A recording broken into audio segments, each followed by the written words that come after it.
tardes, soy la doctora María Luisa Rosaza del equipo de Educación Médica Continua del Colegio Médico del Perú. Hoy día vamos a hablar un tema súper interesante que es depresión en pandemia. Tenemos como invitado al doctor Yanro Aguirre de Dios. Él es médico cirujano, egresado de la Universidad Rómulo Gallegos. Es médico especialista en psiquiatría. Tiene un posgrado en salud mental y psiquiatría comunitaria. Diploma de especialización en la prevención e intervención al fenómeno suicida y feminicida, posgrado en gestión salud pública y profesor del curso de psiquiatría y salud mental en la Universidad Peruana Cayetana Heredia. Es miembro titular, es vocero de la Dirección General de Salud Mental del Ministerio de Salud. Muchas gracias, Yanro, por aceptar la invitación. Bienvenido al Colegio Médico. Muy bien, gracias, María Luisa. Realmente es importante que toquemos estos temas, ¿no? A veces tan incomprendidos. Sí, es la idea de hacer estos espacios es crear conciencia en la comunidad acerca de la importancia de la salud mental, que es algo que usualmente se deja como la última rueda del coche, pero debería ser la primera de todas. Entonces, comenzamos con tu presentación, Yanro. Perfecto. Voy a compartir pantalla. Ok, confírmame si se ve.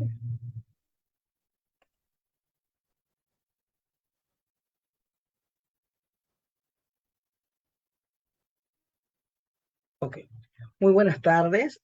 Hoy vamos a hablar de un tema bastante interesante, que vamos a hablar sobre la depresión y pandemia. Eh, Cuando nosotros hablamos de depresión, generalmente uno lo que se imagina, como ven en la diapositiva, es una persona llorando. Y lo que realmente quisiera ejemplificar el día de hoy es que realmente no es tan así. Si bien la afectación del estado de ánimo es un punto importante dentro de la clasificación y los criterios diagnósticos de lo que es depresión, hay que verlo como mucho más allá, hay que verlo como una enfermedad sistémica donde realmente se afectan varias áreas, no solamente el estado de ánimo, sino el comportamiento, el pensamiento y las fases cognitivas. Entonces, el día de hoy, antes de entrar ya en materia, vamos a hablar de lo que son los antecedentes de lo que es la salud mental en nuestro país. Fíjense que en el Perú, de cada 100 personas, 20 sufren algún trastorno mental. 10 de las mujeres que alguna vez estuvieron unidas a su pareja han sufrido violencia doméstica por parte de esta.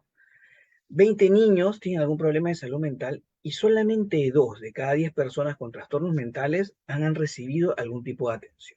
Como bien lo comentaba María Luisa al principio, a veces la salud mental es vista como la última rueda del coche y realmente es importante precisar que justamente dentro de lo que son periodos de la carga de enfermedad, los trastornos mentales y el comportamiento se muestran como la primera causa, ¿no?, de años de vida perdidos y de discapacidad a nivel mundial, encima de enfermedades como enfermedades cardiovasculares o neurológicas. Entonces, fíjense la gran disparidad, y estos son datos, ¿no?, del Ministerio de Salud, donde podemos ver cómo es importante que empecemos a ver y a visibilizar la salud mental para poder tomar conciencia responsable de lo que es, en este caso, la depresión, para poder ayudar no solamente a la persona que la sufre, sino al grupo familiar que también, ¿no?, la va a padecer junto con la persona que va a sufrir depresión. Dentro de todo esto tenemos que ver que también la salud mental está dentro de los determinantes sociales y a veces entendemos o queremos ver la enfermedad mental como una causa única, ¿no? Le pasó esto porque le sucedió tal evento y realmente lo que hay que comprender es que es algo mucho más universal. Van a haber muchísimos factores que de una u otra manera van a intervenir en este fenómeno. Ya lo vamos a ver propiamente en la depresión, pero es parecido y lo que van a ver aquí es que todas estas factores demográficos, económicos, comunitarios, eventos ambientales, social, cultural y político, de una u otra manera van a incidir, ¿no?, dentro de nosotros, cualquier individuo, para poder ser más susceptible o vulnerable a que se exprese una enfermedad, sobre todo en este caso los trastornos mentales.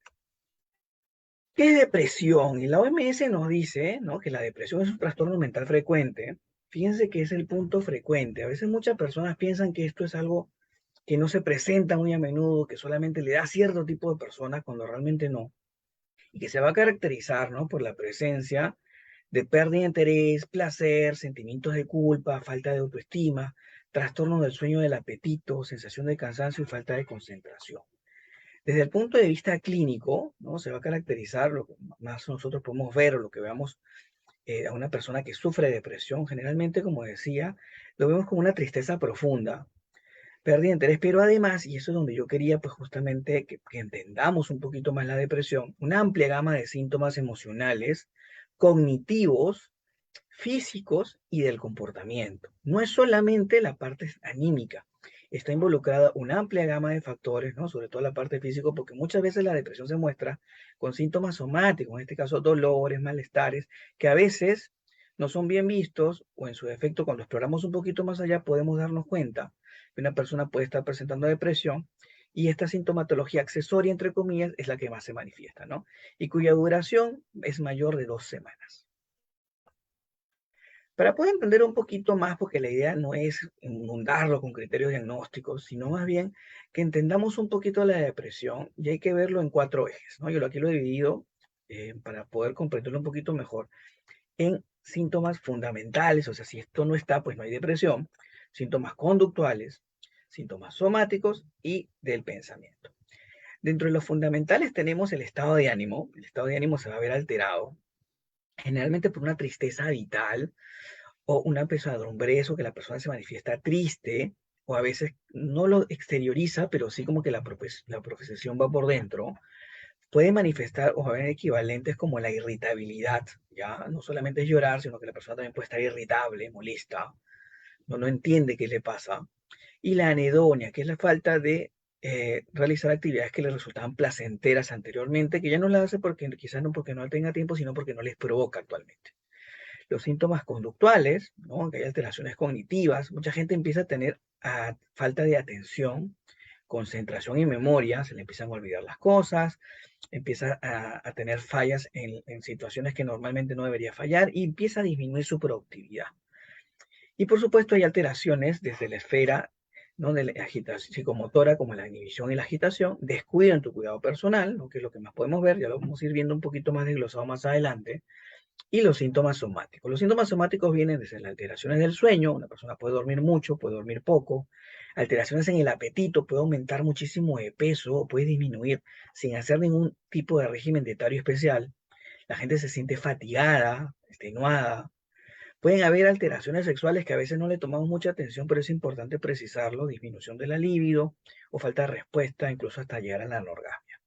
Y quejas somáticas, ¿no? Dolores de cabeza o tipo de dolor migrante, ¿no? Que un día me puede doler la cabeza, otro día la espalda, ¿no? Y así sucesivamente, ¿no? Estas quejas somáticas nos van, pues, a ir viendo, pues, los sintomatología. Y a veces estas quejas somáticas es la punta del iceberg, que es lo que vamos a ir viendo, ¿no? Cuando se presentan en alguna persona.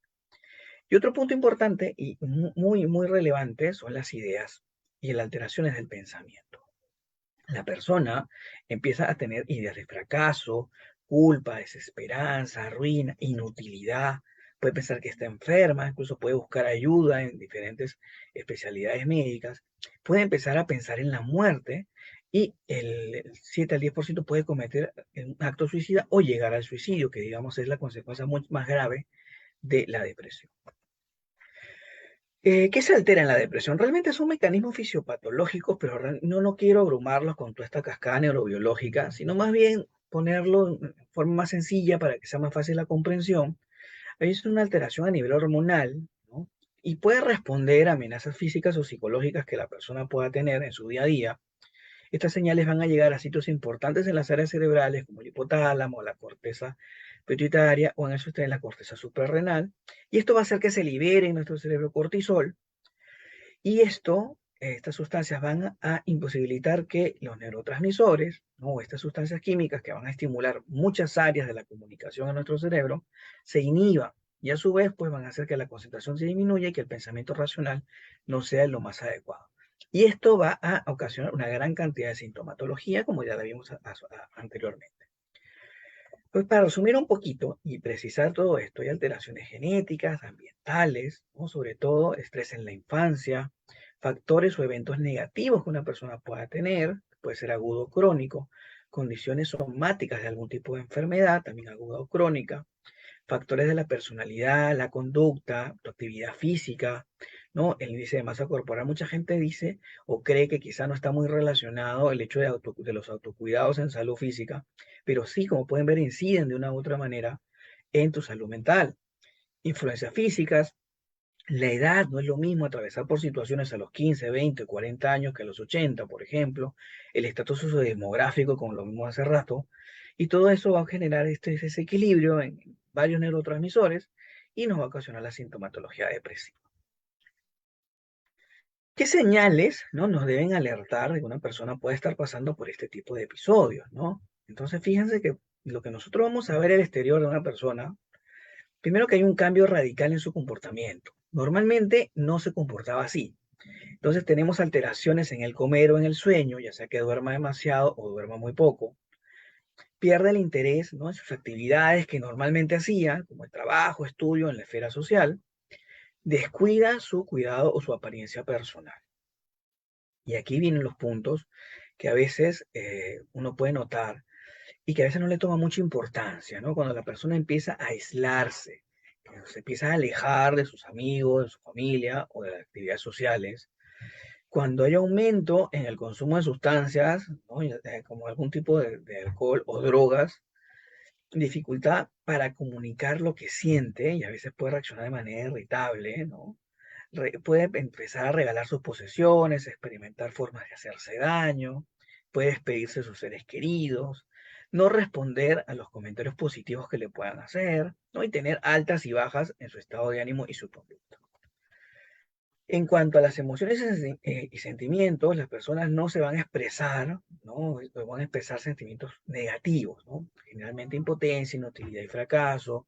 Se van a sentir incapaces de superar el dolor, la tristeza que los acompaña, valorarse a sí mismos y encontrar, ¿no?, quien les pueda prestar atención.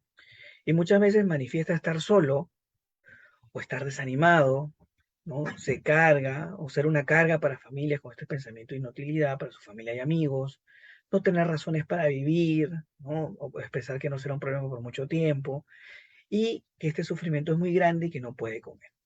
Como podemos ver, en todo esto que hemos hablado hasta ahorita, hay mecanismos tanto biológicos, ¿no?, como del punto de vista social que van a influir en toda esta situación. Y justamente hablando del tema pandemia, ya de por sí, como lo vamos a ver más adelante en una diapositiva, los episodios depresivos se van a manifestar a lo largo de la vida, ¿no? En un promedio de 10% de cada 10 personas, una puede padecer este tipo de episodio. Pero la pandemia ha hecho, pues, que nosotros actualmente veamos un repunte en los síntomas de depresión. Y esto hay que verlo de la siguiente manera. Primero porque hay una enfermedad nueva que nosotros no sabíamos, no teníamos ni idea que esto estaba pasando y que nos agarró desprotegidos a todo el mundo. Y esto ha impactado en la parte laboral. Esto ha hecho de que haya un mayor desempleo, mucha gente ha perdido sus trabajos o ha tenido que pasar a la vía informal, peores condiciones desde el punto de vista social y del trabajo, acceso reducido, ¿no?, a la protección personal. Recuerden que en algún tiempo también no podíamos conseguir mascarillas. O sea, realmente esta situación hizo pues que muchas de las personas que tenían un estado de vida cambiara de manera radical y esto hizo que se expresara quizá más la enfermedad. Y fíjense que efectos particularmente negativos en grupos específicos que serían los más vulnerables, ¿no?, en este caso los adultos, adultos mayores y los niños. El estrés y los factores psicosociales durante la pandemia, esto es algo que creo que ninguno de nosotros es ajeno a esto, ¿no? Entre los factores psicosociales más comunes tenemos, ¿no?, el temor, o en algún momento todos tuvimos temor a nuestro bienestar, o que algún miembro de la familia o algún compañero de trabajo presentara síntomas de la COVID-19 y por lo tanto, pues nos aislamos hasta en nuestro propio entorno social. En algunos casos, falta de los equipos de protección personal para poder enfrentar las situaciones del día a día, aislarnos, falta de apoyo social, ¿no?, el tejido social dentro de nuestras actividades, porque fíjense que uno de los puntos de la pandemia era el aislamiento social, ¿no?, el distanciamiento social, y somos seres humanos, ¿no? Los seres humanos somos seres sociales y eso de una u otra manera influenció negativamente con nosotros, ¿no? Tensión en los protocolos de seguridad, dificultad para realizar nuestras actividades de autocuidado, ¿no?, como es el hecho de dormir bien, alimentarnos adecuadamente, tener horas de descanso. A veces tenemos que trabajar bajo mucha presión. Y las reacciones comunes al estrés, ¿no?, que todos los vivimos, que es el estrés, el estado de ánimo bajo, la baja motivación, ansiedad y depresión. Y esto se ha ejemplificado y ha hecho que tengamos pues efectos graves en nuestra salud mental, que lo estamos viendo actualmente, ¿no?, con las cifras que más adelante les voy a compartir. Otro punto importante fue el teletrabajo, ¿no? Muchas personas están trabajando desde sus casas, aún todavía hay algunos que se mantienen en ello, y esto ha hecho pues que también se mantengan en aislamiento, que a veces tengan que trabajar horas extras, ¿no? A sus horarios laborales para poder cumplir con la productividad que tenían, ¿no? Desdibujamiento de las líneas en el trabajo y la vida familiar, porque a veces cómo te desligas en tu casa si hay alguna situación del lugar que tienes que atender, cargas múltiples responsabilidades dentro del grupo de familia, los niños, la frustración y el aburrimiento y en algunos casos violencia doméstica, ¿no? Porque a veces, como la pandemia nos obligó a estar aislados y a estar recluidos en nuestra casa, podamos haber estado conviviendo con los agresores. Entonces, fíjense que hay una gran gama altamente compleja dentro de las soluciones que se dieron en la pandemia y cómo puede ser vivida de diferente forma por cada persona. Dentro de la parte del tratamiento, ¿no? Cuando uno dice que ya ha diagnosticado a una persona con depresión, el tratamiento, hay dos tipos de tratamientos más fundamentales, ¿no? El punto de vista del tratamiento farmacológico, donde actualmente contamos con una amplia gama de medicamentos antidepresivos. No vamos a decir que estamos en la época de los 60, donde quizá el tabú de la medicación hacía que la gente creyera o cree todavía que se puede volver dependiente, de que lo va a dormir o que va a estar aletargado, se va a sentir zombie con la medicación. Realmente actualmente tenemos excelentes medicaciones como la sertralina, la mirtazapina, la fluoxetina, ¿no? Que incluso están disponibles en el primer nivel de atención, ¿no? Para poder de una u otra manera abordar la depresión desde el punto de vista farmacológico.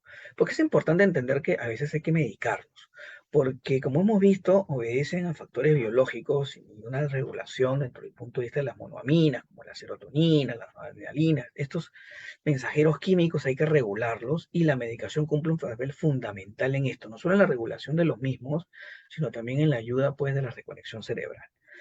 Pero eso no es todo, ¿no? O sea, decir que todo se va a reducir a un tratamiento farmacológico sería decir muy reduccionista. Aquí la idea también es entender de que hay un proceso de psicoterapia y dentro del punto de vista de las psicoterapias tenemos una amplia gama también de corrientes psicoterapéuticas como la terapia conductivo-conductual, la terapia dialéctica conductual, el enfoque humanista, el gestálico, entre otras. Entonces, realmente aquí lo que realmente tenemos que precisar es que el apoyo del tratamiento farmacológico, por un lado, y el tratamiento psicoterapéutico, por el otro, realmente es cómo se debería abordar la parte de la depresión o este trastorno mental que es la depresión. ¿Qué está pasando actualmente a nivel nacional con la depresión, ¿no? Existe un incremento importante en los casos, ¿no? De la depresión y la conducta suicida y muertes por suicidio actualmente en nuestro país. La prevención de estas condiciones realmente va a encadenar un enorme desafío, así como una detección actual y oportuna y rehabilitación de los mismos. Y bueno, que los recursos humanos y la brecha por cubrir es amplia y es algo que tenemos que ponernos de acuerdo para poder elaborar estrategias para poder cubrir con la demanda que actualmente tenemos. Fíjense que los casos atendidos por el episodio depresivo de 2012 al 2021, como pueden ver, se habían mantenido alrededor de unos 25.700 a 40.000 casos hasta el año 2018, en 50.000, perdón. Y fíjense que a partir del año 2019, ¿no? Y fíjense con la cuestión de la pandemia, hay un aumento exponencial de casos, una baja en el año 2020, ¿no? Y hay que entender que quizás era difícil a veces acceder a servicios de salud, por eso que podemos ver esta explicación incluso en la curva, pero actualmente en el año pasado eh, se ha empezado a triplicar, digamos, hemos llegado a los 312.743 casos en el año 2021 de episodios depresivos, superando, como pueden ver, de manera abismal, ¿no? Todo lo que se había hecho en los años anteriores. Esto nos llama poderosamente a la reflexión y justamente lo que comentaba, ¿no? Cómo la pandemia, de una u otra manera, dentro de las situaciones, ¿no? De poner nuestra vida en riesgo, de cómo poder afrontar una situación que no habíamos conocido, ha hecho que aumente exponencialmente los episodios depresivos en nuestro país. Si ya realmente era una patología que nosotros veíamos y que era frecuente, ahora estamos visibilizándola mucho más y es por eso que tenemos que visualizar y entender lo que está pasando, porque los episodios depresivos o la depresión mayor está abarcando gran cantidad de nuestra población actual, ¿no? Y fíjense que por etapas de vida podemos ver que el grupo etario donde más se ha afectado es en el grupo de los 30 a los 59 años, ¿no? Y desde los 18 hasta los 59 años es donde está el grueso, o sea, nuestra población altamente productiva y activa está muy propensa a padecer síntomas depresivos. Y como una de las consecuencias, como lo dije al principio, de la depresión, una de las consecuencias más letales de la misma y está relacionado, el 80% de los casos de suicidio en nuestro país se deben a un proceso de depresión. Entonces, fíjense cómo se ha registrado un aumento desde 2017 al 2021 en un 34.5%, ¿no? En los casos de suicidio en el país, entendiendo que en el año 2021 712 personas perdieron la vida por esta causa, en aumento del 8% con respecto al año 2020, lo cual nos da una estadística fría de que hay un suicidio cada 12 horas en nuestro país. Entonces es algo pues que también hay que entender que el suicidio es prevenible, de que hay que hacer estrategias para abordar y que si sabemos de que la depresión está relacionada con los intentos suicidios y los suicidios en sí, hay que abordar rápidamente y hay que entender y comprender qué es la depresión. ¿Esto qué significa? Actualmente tenemos una tasa de 2.2 por 100.000 habitantes en el año 2021. Eso quiere decir que 800 personas mueren al año alrededor en el Perú. Cada una de ellas se advierte, ¿no?, que ha tenido este intento. Hay 20 tentativas, lo cual nos equivale a 65.000 personas en riesgo suicida, o sea, 16.000 familias actualmente tienen una persona con un riesgo suicida. Esto es algo que nos debe llamar la atención y empezar a visibilizar lo que son los episodios depresivos y estos pensamientos suicidas. ¿Cómo apoyar, ¿no?, a una persona que muestra una conducta suicida? Y es importante entender esto porque puede ser nuestra mamá, nuestro hijo, nuestro vecino, nuestro mejor amigo. Y hay que tener este punto claro, ¿no? Ante las señales de alerta, hay tres cosas que tenemos que hacer: observar, escuchar y conectar. En el caso de observar, pues realmente identificar los riesgos que pueda tener esta persona y mantener pues atento a estas señales de alarma que ya las dijimos hace un ratito. Hay que tener una escucha auténtica y empática, donde la persona que sufre sea la voz que se manifieste dentro de la conversación. No hay que juzgar a las personas, ¿no?, ni reprocharles su actuar. Hay que considerar cualquier tipo de amenaza seria, ¿no? No hay que criticarla, no hay que discutirla, ¿no? Hay que utilizar frases amables para mantener la atención, como cómo puedo ayudarte. Ya voy a dar unas frases que es importante como cambiar a veces lo que nosotros conocemos por algo mucho más empático. Hablar del suicidio, pues, de manera abierta, no va a aumentar, ¿no?, el riesgo de suicidio. Mucha gente piensa de que si nosotros empezamos a preguntarle a alguien si ha pensado en suicidarse, como que si le estamos inoculando una idea, cuando realmente es la persona que lo viene pensando durante muchísimo tiempo, y más bien el expresarlo, el liberarlo reduce los niveles de ansiedad y estamos ayudando a esta persona a que se desahogue. Hay que darle mucho apoyo, no hay que dejarla sola, y el punto importante es conectarla con sus recursos personales, familiares, en los servicios de apoyo. Hay muchísimos establecimientos de salud a nivel nacional: está la de MUNA, Centro de Emergencia Mujer, el 113 opción 5 del Ministerio de Salud. Hay redes de apoyo en las comunidades, ¿no?, donde podemos echarle mano, ¿no?, dentro de nuestro servicio comunitario para poder apoyar a la persona que está presentando estas ideas suicidas. Si usted tiene pensamientos suicidas o está pensando en esto, y eso hay que entenderlo como un proceso dinámico de muchas emociones y sentimientos que pueden presentarse, desde vergüenza hasta sentirnos estresados o estar enfadados, ¿no? Y es importante entender que no estás solo. Hay que buscar ayuda, desde un amigo, un familiar, algún contacto profesional, ¿no? En este caso, como podemos ver, la línea 113 opción 5 es de tu celular. Hay que entender pues que estos pensamientos pueden estar relacionados con problemas que quizá uno ve que no tienen solución en ese momento, pero que realmente a la larga podemos entender que sí. No sentirse abrumados, ¿no?, por no tener la solución en este momento, no significa que no exista, sino que hay que buscar otras maneras de llegar a ella. Y otro punto importante es que estas crisis suicidas son pasajeras, son algo que no va a durar mucho tiempo y que así como vino, se van a terminar. No es permanente. Para combatir los pensamientos, aquí traigo algunos tips para que nos puedan ayudar, ¿no? Como recordar no actuar de forma impulsiva, ¿no? Porque estos pensamientos, como ya vimos, van a intentar desaparecer. Hay que pedir ayuda, no estar solos. Lo más importante es abrirse o comunicarse con la persona que le tengamos confianza. Distanciarnos de todas aquellas situaciones que nos puedan poner en peligro, alguna cosa que pueda atentar contra nosotros. Evitar el consumo de alcohol o otro tipo de sustancias, ya que puede aumentar la impulsividad. Evitar cosas, ¿no?, que nos puedan frustrar, ¿no?, que sean muy difíciles. Buscar actividades de esparcimiento, planificar actividades, cuidar nuestra salud física, ¿no? Y, por supuesto, si tenemos algún tipo de enfermedad mental, pues buscar la ayuda de nuestros especialistas, de nuestros profesionales para que nos puedan ayudar y empezar a tratar. Fíjense que, como les comentaba, que es importante, ¿no? Cómo empezar a cambiar nuestro chip cuando abordamos a alguna persona que tenga depresión. Mucha gente dice esto, ¿no? Como anímate, sé feliz, disfruta la vida. Y lo que hay que entender ahorita es que la persona que está deprimida no es capaz de disfrutar nada de esto, porque la propia sintomatología de depresión hace que no disfrute las actividades cotidianas que pueda realizar y por lo tanto pues no lo va a hacer. No es porque no quiere, es porque no puede. ¿No? Y entonces vamos a reemplazar esta frase, ¿no? Como no estás solo, me gustaría que me explicaras para poder ayudarte. Ir desde la parte empática, ¿no? Para poder ofrecerle comprensión a esta persona, reconocer, ¿no? Que no, quizás no tenga una solución en este momento, pero poder ayudarla, ¿no? A que se exprese, a que disminuya esta carga de ansiedad. Otro punto importante que también he escuchado muchísimo es, estás así porque quieres, no tienes razón para estar deprimido si lo tienes todo, o si tienes todo, ¿para qué te vas a sentir así, no? Y hay que entender esto, la persona que sufre depresión no elige estar deprimido, esto no es voluntario. Si fuese así, nadie quisiera sentirse abatido, triste, que no pueda realizar sus cosas, que no pueda socializar. Uno no escoge sentirse de esta manera. No se trata de una condición, ¿no? Que con un tratamiento va a mejorar. Y podemos cambiarlo por no es tu culpa sentirte así. ¿No? ¿Por qué? Porque la persona no ha elegido estar así. ¿No? Hay que recordar que la depresión tiene muchos factores y sobre todo factores genéticos, ambientales que van a hacer que se exprese la enfermedad.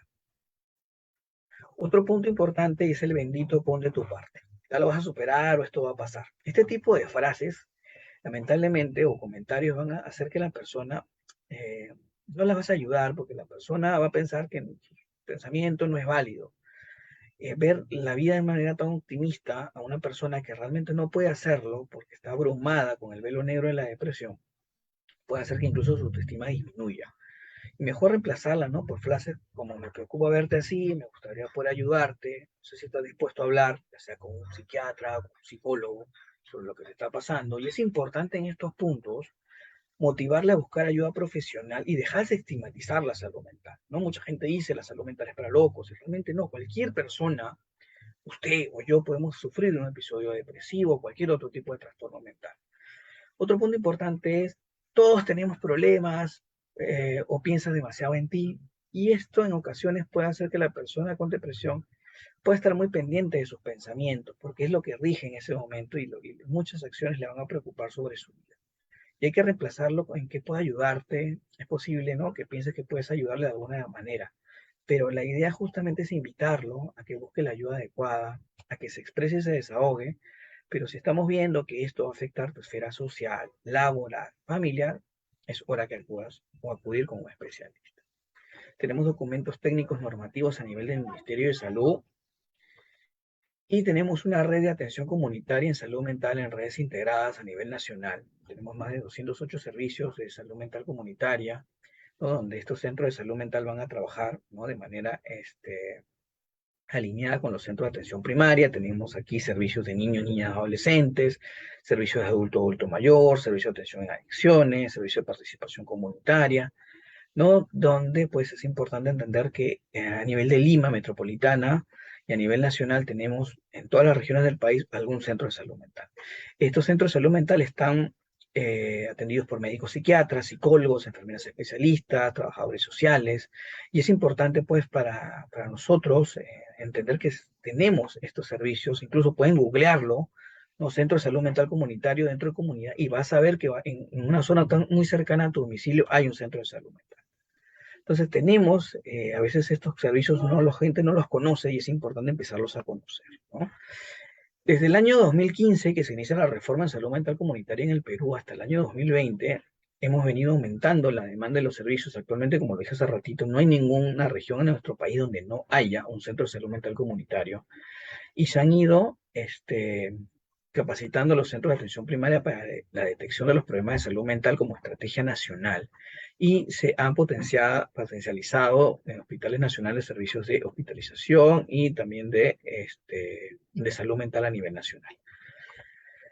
¿Qué queremos con todo esto? ¿No? Entender que nuestro país actualmente atraviesa un proceso de reforma, entender que la depresión no es algo voluntaria y que amerita una atención médica, psicológica y por supuesto un apoyo familiar importante, y que nosotros somos ahorita la piedra del cambio. Es importante entender que la depresión tiene tratamiento, el suicidio es prevenible y que si empezamos a visualizar nuestros problemas de salud mental y buscar la ayuda adecuada, nos estaremos haciendo el mayor bien que podamos tener hasta la actualidad. Muchísimas gracias, María. Excelente tu ponencia, Janro. Tengo varias cosas que he anotado yo. Hay preguntas también de las personas que nos están acompañando en el live. Y quería que precisaras un poquito más, ¿no? O sea, esto de la depresión siempre ha habido, siempre ha existido. Y la pandemia la ha agudizado, no solamente en adultos, porque cuando uno piensa en depresión, piensa sobre todo en adultos. Eh, Quisiera que hablaras un poco de la depresión en niños, ¿no? Y los, no sé, los tips para poder sospechar de que algo está pasando. Sí, excelente tu pregunta, y eso sí es muy importante precisarla, ¿no? Porque mucha gente piensa, oye, hay un mito también en salud mental donde los niños no tienen problemas de salud mental. Y esto es Así algo es, que todo sí, es alegría y felicidad, juegan y no se dan cuenta de nada, ¿no? sí. Y escuchan todo. No, y realmente eso es algo que empezar a cambiar, ¿no? Mucha gente dice, no, los niños no sufren de eso porque no tienen de qué preocuparse.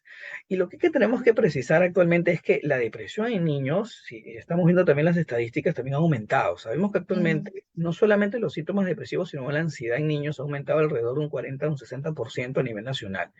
Y varios de la sintomatología que va a presentar, si bien no es tan parecida a la de los adultos, digamos, en su contexto general, sí tenemos que ver es que hay el aislamiento y la irritabilidad como equivalentes de la anedonia y la bulia en el caso de los ujú, adultos. En este caso, los niños tienden más a irritarse, tienden más a presentar conductas disruptivas, ¿no? El mal llamado síndrome del adolescente, quizá, pero sí es importante precisar de que estas alteraciones en el comportamiento, en el desempeño escolar, en las actividades y aislarse dentro de un grupo social son los factores de alarma que tenemos que ver para empezar a abocarnos a los niños. Y otro punto importante es conocer a nuestros hijos. Yo creo que eso es un ah, punto que a veces correcto. queda de lado. Nosotros tenemos que conocer a nuestros hijos, porque si nosotros no conocemos un patrón de comportamiento de nuestros hijos, ¿cómo vamos a podernos darnos cuenta cuando realmente hay cambios? Y a Ujú, veces cuando nos damos cuenta es como que ya es demasiado tarde. Entonces es algo importantísimo empezar a evaluarnos nosotros mismos, ver cómo estamos teniendo esta relación con nuestros hijos para poder ayudarlos en el caso que se presenten estas sintomatologías. ujú. O sea, un niño disruptivo no necesariamente es un niño malcriado. No, hay un punto importante, ¿no? La expresión de un hogar se ve en los niños. Si, por ejemplo, mucha gente dice, bueno, yo oculto mis sentimientos para que mi hijo no me vaya a llorar. Mira, tu niño te ha visto llorar, te ha escuchado llorar, siente que estás ansiosa, siente que estás triste. Entonces, Ujú, realmente, como el niño no tiene cómo expresar eso, lo puede manifestar y puede incluso llegar a tener síntomas depresivos solamente por el hecho, ¿no? Del punto de vista social y psicológico dentro de su hogar. Entonces, es importante buscar a veces la ayuda adecuada porque así estamos, ¿no? Ayudando también a nuestros hijos a poder enfrentar situaciones. ujú. ¿Qué puede hacer una familia si detecta que uno de sus adolescentes o uno de los miembros adultos está deprimido, pero lo niega o no quiere recibir ayuda? Ya, esta es una pregunta muy frecuente y realmente lo que tenemos que entender es que los servicios, si bien están dentro del Sistema Nacional de Salud, eh, las personas que sufren a veces de problemas como la depresión y la ansiedad u otro tipo de problema de trastorno mental, a veces entran en lo que es la negación. No, no, yo no estoy así, esto es algo que me va a pasar, no, no Ujú, que necesito están buscar ayuda. exagerando, Y sí, ni que estuviera loco, que es una y este expresión punto que has frecuente. tocado es, digamos que es el clavo que a veces Ujú, uno necesita sacar. No, no es clavarlo más, sino sacarlo. O sea, entender que los servicios de salud mental, que ir al psicólogo, que ir al psiquiatra, no es un signo de debilidad, no es porque tú realmente ya fallaste o fracasaste como persona, porque lo escucho muchísimo a veces en las consultas. No, yo no quería llegar aquí y bueno, esta es mi última opción.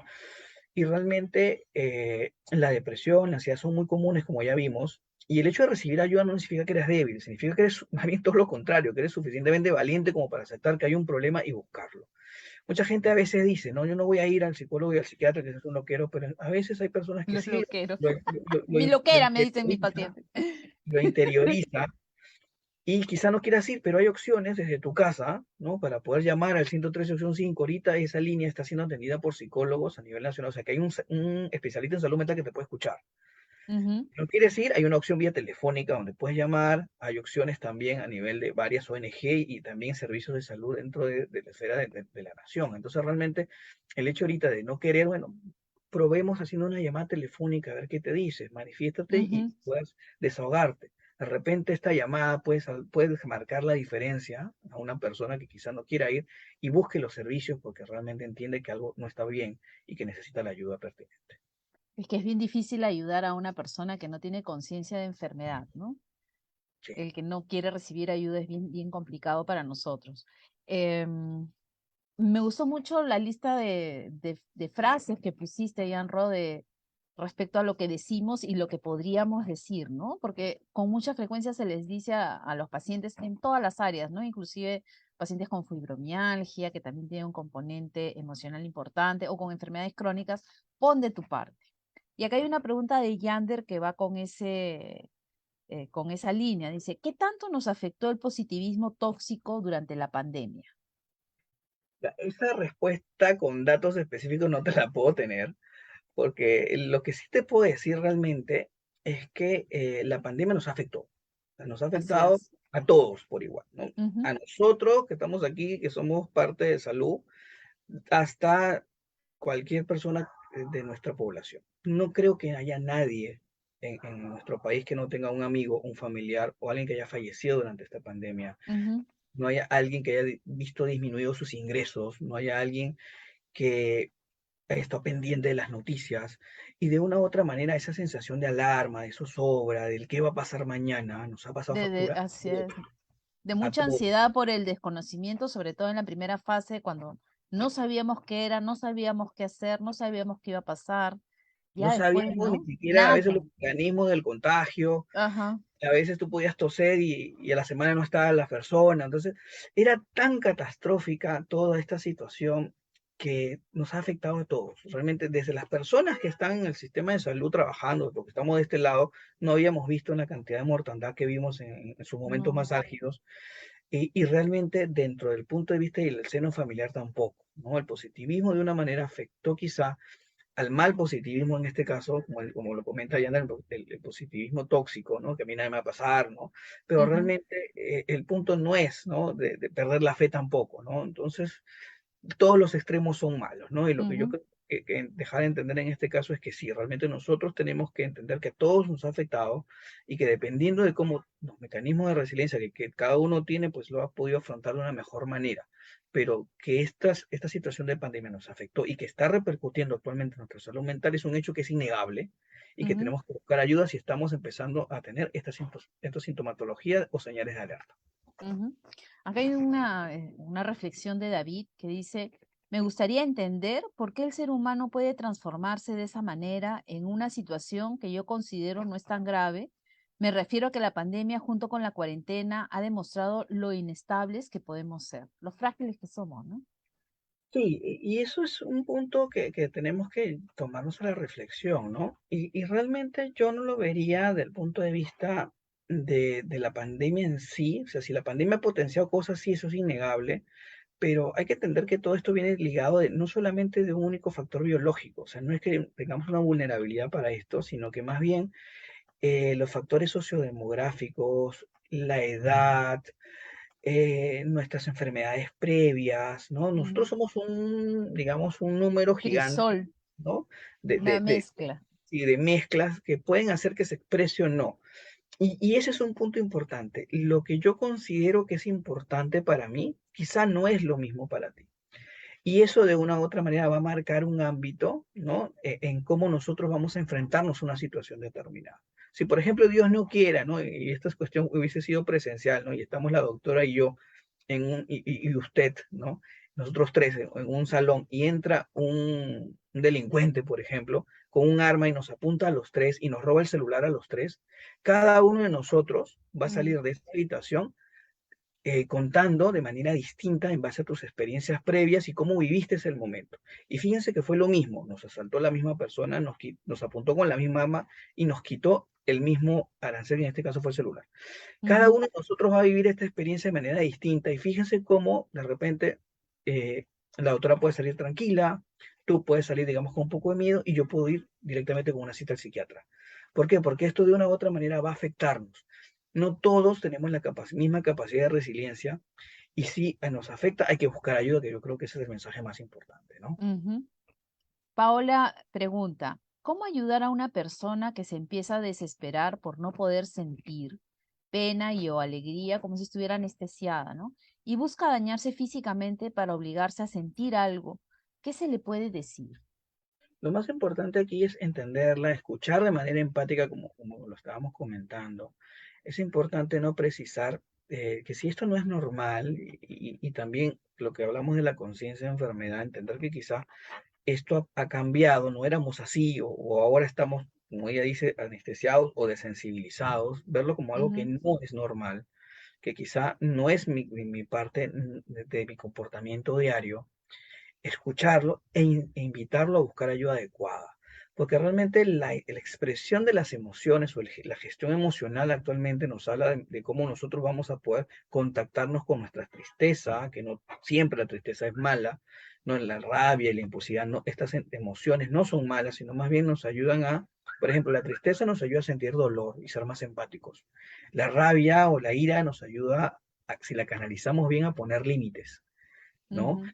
La alegría, ¿no? Nos hace pues que nosotros pues nos sintamos bien, pero también siempre con un techo, ¿no? Es importante entender que no hay que exagerar porque se peca por exceso y por defecto. En este caso, entender que esta neutralidad o ambigüedad o pasividad o anestesiamiento, como lo dice nuestra amiga, no es algo que es normal y que bueno, debe buscar ayuda adecuada, ¿no? En un profesional. Y Ujú. es algo que empecemos a tener a normalizar, ¿no? Buscar ayuda en los profesionales. En la salud mental es como ir al cardiólogo, al dentista, ¿no? Buscar ayuda, nadie se cuestiona si tiene, o sea, ir a su control médico, al médico internista, nadie se lo cuestiona, ¿no? Pero ir cuando me siento mal al psicólogo, al psiquiatra, al terapeuta, es todo un tema mayor, ¿no? Y no debería ser así. No debería ser porque, miren, nosotros somos médicos, ¿no? Nos hemos formado en esta área de la especialidad. Yo sí veo que a veces, a veces lo manifestamos mucho nosotros, ¿no? Que si una persona va a su cardiólogo, pues cuando lo ve en la calle lo saluda y a veces cuando nos Ay, ven a la calle sí. lo esconden porque no quiero que me vean con el psiquiatra, o a veces cuando están en la consulta en la clínica, no quiero que me vean salir de psiquiatría, ¿no? Entonces, fíjense Ujú, que hasta donde hemos estigmatizado mucho la salud mental, que nos da vergüenza acudir a este tipo de servicios, cuando ujú. realmente es todo lo contrario, más bien deberíamos Así felicitar a es, esa gente que está viendo por su salud mental y querer superarse. así es. David también nos dice, ¿no? Una persona que normalmente tú la ves contenta, tranquila, ¿puede estar sufriendo de depresión? Sí. La depresión, como dijimos dentro de la presentación, ¿no? Si bien es algo marcado el síntoma de tristeza, yo dije una frase que me queda de mucho andar en esto, ¿no? Yo soy psiquiatra hace más de 15 años y mucha gente te dice, la procesión la llevo por dentro. A veces me pongo la careta de que soy feliz y sonrío, lo que se llama la depresión sonriente, pero puertas adentro estoy triste, no comparto, y a veces, ¿no? La depresión no muestra ese síntoma externo, sino que es una persona completamente alegre, feliz, ¿no? Entre comillas, y por dentro pues está sufriendo y no consigue ayuda adecuada. Y a veces es el más difícil de poder detectarlo, ¿no? Pero a veces la propia persona busca ayuda. Y eso es Ujú, algo que lo hemos visto muchísimo, ¿no? A nivel de nuestras ujú. consultas aquí en el país. Kimberly pregunta, ¿la depresión se puede manifestar con la ira o la impulsividad?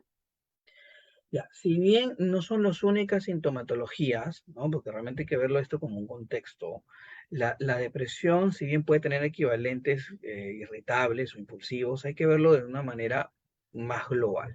No solamente es estos en la parte conductual, sino también hay que asociar los otros sintomatologías, el estado de ánimo que esté triste, ¿no? Que nos descuidemos en nuestro cuidado personal, que empezamos a olvidarnos las cosas, de que no nos comportemos como antes y que tengamos pensamientos derrotistas e incluso pensamientos suicidas. Ujú. Eh, hay una pregunta de Paola, pero la voy a reformular, ¿no? ¿Cuáles serían las diferencias en una depresión en adolescentes respecto a una depresión en adultos?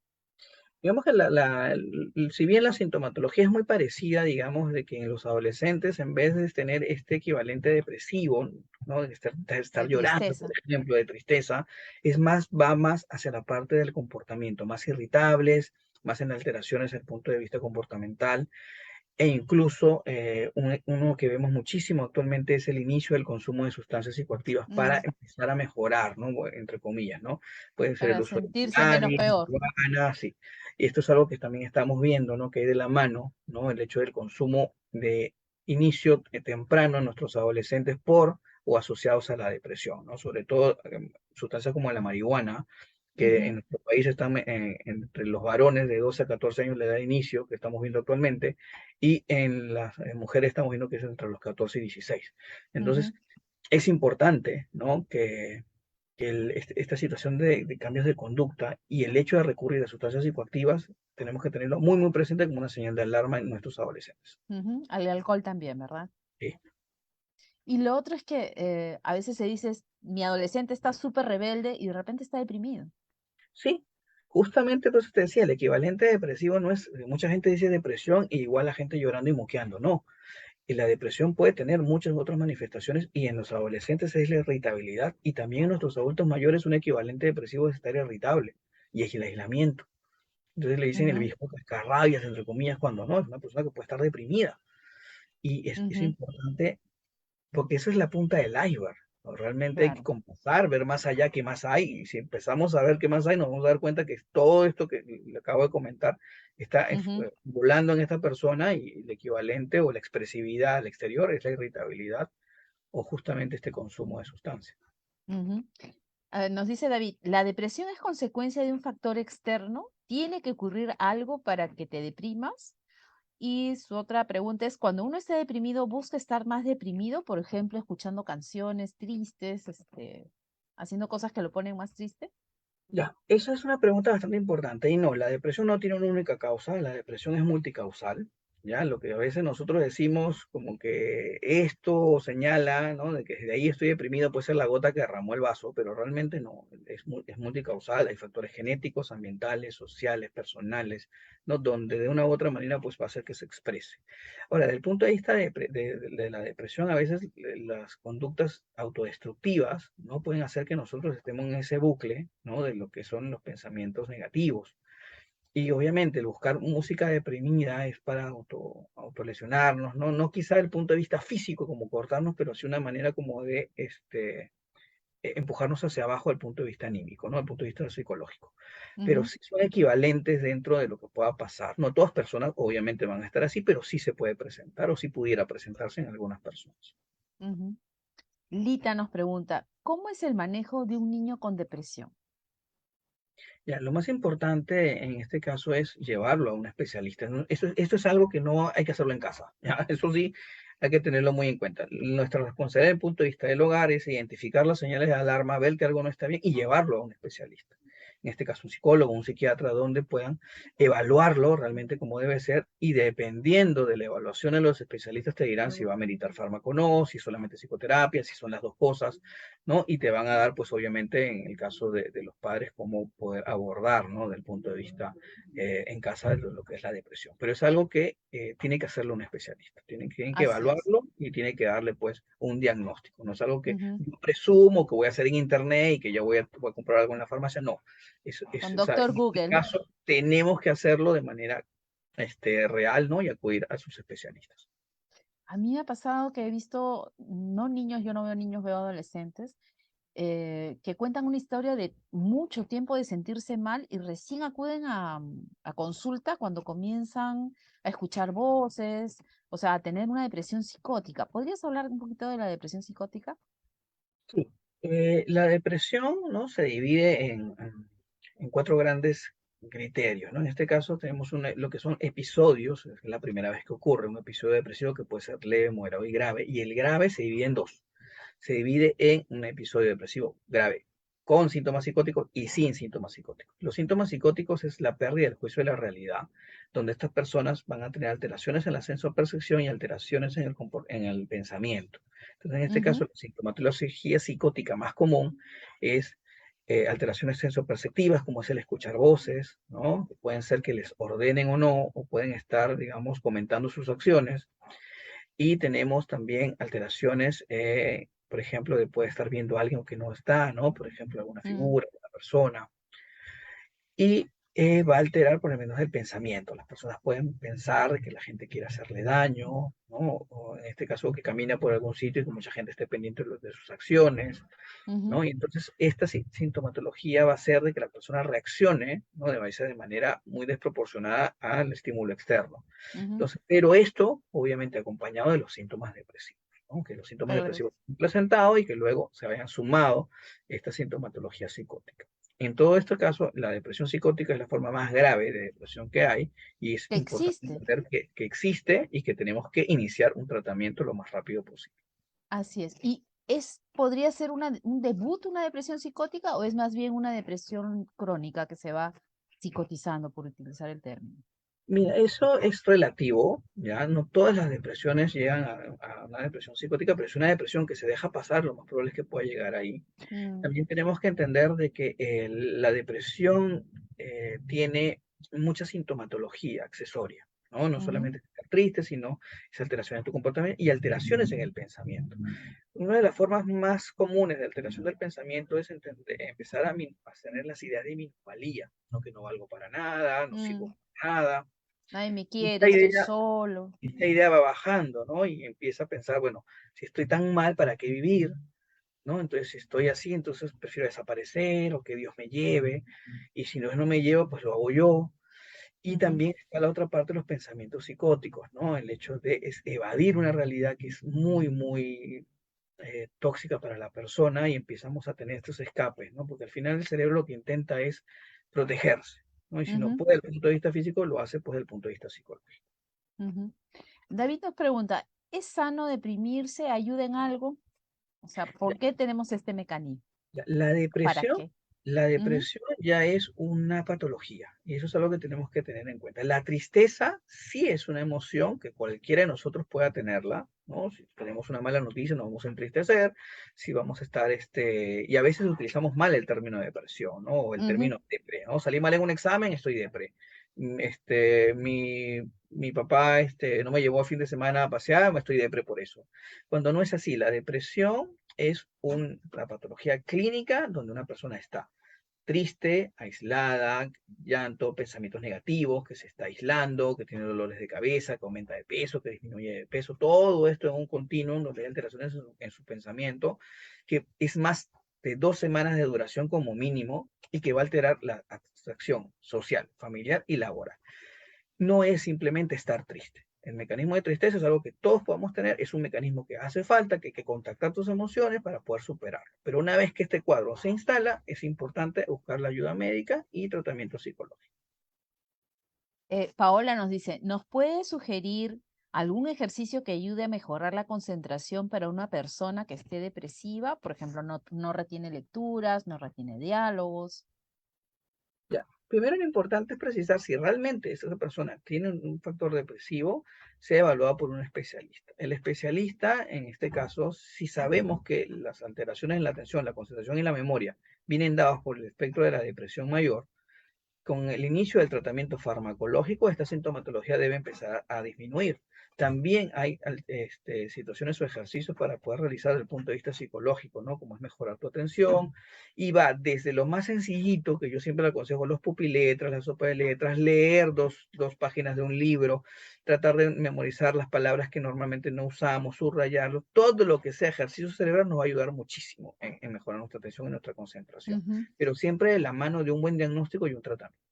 Claro, no es suficiente, ¿no? A veces nos gustaría pensar que haciendo estas cosas es suficiente. Quizá para alguna cosa muy, muy leve puede funcionar, pero si hay ya un cuadro, Yo ya no siempre alcanza. lo comparo con la analogía de una persona que es hipertensa, ¿no? Una persona que es hipertensa o que sufre de la presión alta, tiene que tomar su pastilla, o sea, no, o sea, tiene que hacer las otras cosas, ¿no? Mejorar su alimentación, mejorar su estilo de vida, hacer ejercicios físicos, pero no se le va a quitar la hipertensión solamente haciendo esto, o sea, son cosas que lo van a ayudar a mejorar, tiene que tomar su tratamiento farmacológico. Es igual Ujú. que esto, ¿no? Mucha gente a veces dice que pon de tu parte o sal a la calle, ¿no? Y ve la vida de Mira, otra el mundo es manera, bonito, lo el tienes mundo es todo. Yo siempre, bello. yo siempre les digo a los papás cuando les dicen eso a los chicos, lo tienes todo. Y yo le digo, entonces la depresión no podría existir en los millonarios, pues, ¿no? y Exacto. existe. O sea, Porque es un problema que va más allá de ujú, un simple yo quiero pum pum de tu parte. Entonces, es ujú, como que una persona que tenga neumonía o que tenga COVID, en este caso, le dice, ¿sabes qué? No te tomes los antibióticos, no vayas al hospital, vete a la playa y respira profundamente el mar. No, ujú. no, realmente no. Es un punto que tenemos que entender, que es un contexto completo, que si bien a veces nos cuesta entender que no es voluntario, pero que esto, si se instauró el cuadro, es importante la atención médica y la atención psicológica. La familia puede hacer mucho, ¿no? Para bien y para mal, lamentablemente. Sí. O rescata a su paciente y lo saca adelante, o lo termina por hacer sentirse culpable de sentirse mal, ¿no? Sí, he visto muchos casos y sobre todo he visto de los dos lados, ¿no? Familias muy comprometidas, donde son los que lo agarran y lo llevan prácticamente amarrado a las consultas, donde pacientes que estaban muy bien o tomando bien su tratamiento y si estaban bien, la gente, la familia le dijo, pues deja de tomarlo porque ya te estás bien, te vas a hacer dependiente y después recaen nuevamente con los síntomas depresivos, ¿no?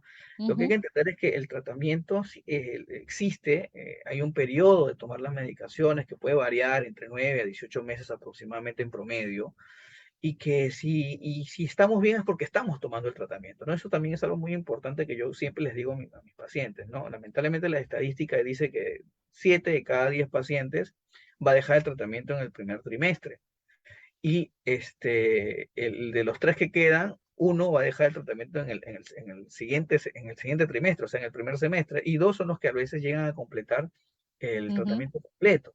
Entonces, realmente esto es algo que tenemos que entenderlo. Yo siempre lo digo desde la primera consulta, porque si hacemos el tratamiento en el tiempo correcto, realizando las actividades que nos manda nuestro psicólogo, donde hacemos nuestros cambios en nuestro estilo de vida, en nuestros comportamientos, esto se puede resolver.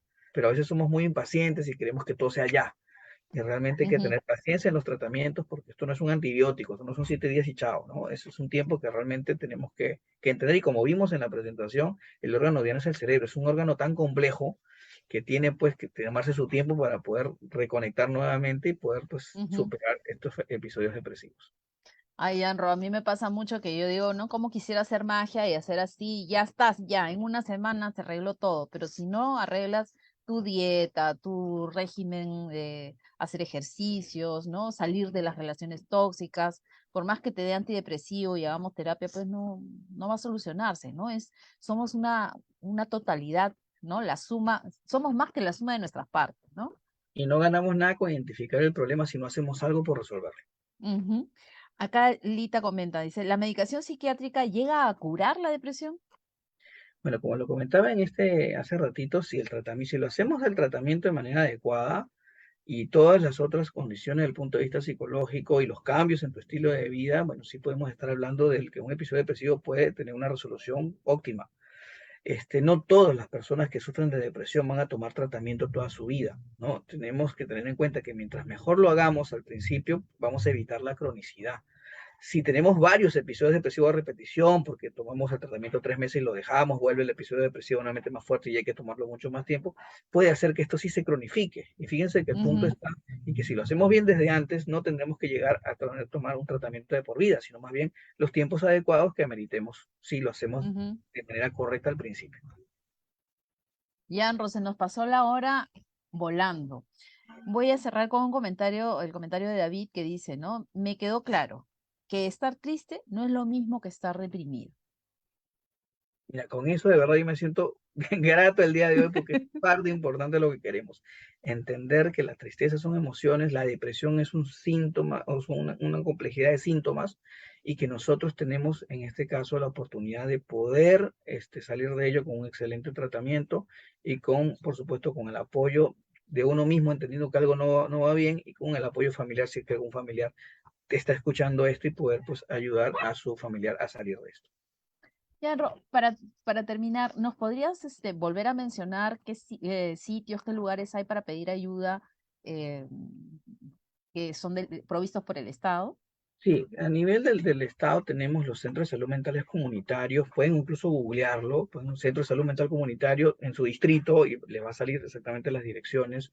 Cualquier centro de atención primaria actualmente tiene psicólogos, ¿no? Si es que no tienen acceso a uno cercano, pueden ir ahí, y si ameritan, los van a derivar al centro de salud mental. Y tenemos las opciones gratuitas de las líneas 113 a opción 5, donde lo van a atender por el Ministerio de Salud gustosamente. Ujú. Bueno, Jan Roté, Agradezco muchísimo haber aceptado nuestra invitación. Ha sido una charla sumamente dinámica, sumamente entretenida y muy valiosa en la información que nos has transmitido. Muchísimas gracias a ti, más bien. Y con ustedes, muchas gracias. Será hasta la próxima. Chao.